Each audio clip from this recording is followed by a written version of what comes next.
আজকে আমরা TMC Churaibari H school থেকে আমরা মাশরুম চাষের জন্য এরা হলো আমাদের অভিজ্ঞ স্টুডেন্ট যারা মাশরুম চাষটাকে সুন্দরভাবে পরিকল্পনা করছে। এই দেখুন, আর সঙ্গে রয়েছেন আমাদের স্যার শ্রীযুক্ত প্রবীর স্যার, যিনি স্টুডেন্টদেরকে গাইড করবেন কিভাবে মাশরুম চাষের করতে হয় সেটা বিষয়ে।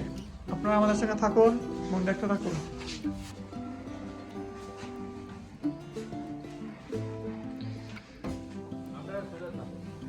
দেখুন গাইস, আমরা এগুলাকে সিদ্ধ করে এখন ভালো করে এগুলাকে শুকানোর জন্য রোদ্রে দিয়েছি।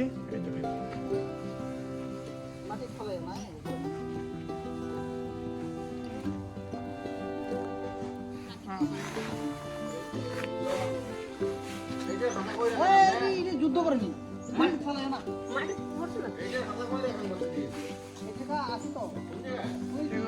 আমরা এখন প্যাকিং করছি।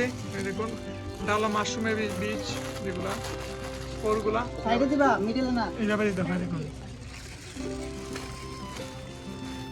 তারপরে কি দিবেন স্যার বলুন?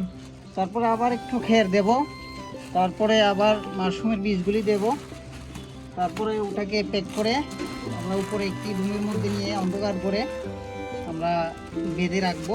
10-15 দিন পরে আশা করা যাক আমরা মাশরুম বের হবে। তারপরে এগুলিকে একটু পলিব্যাগগুলি খুলে তারপরে একটু একটু জল ছিটিয়ে দেবো। আশা করি আমরা মাশরুম খেতে পারবো।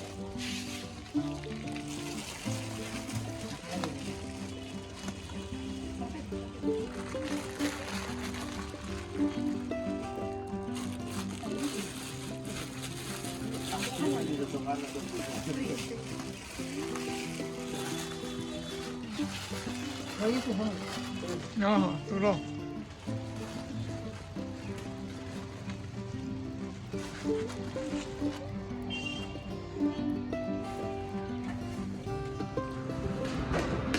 গাই দেখতে পাচ্ছেন, এগুলোর মধ্যে আমরা কলম দিয়ে সুন্দরভাবে সিদ্ধ করে দিচ্ছি, যাতে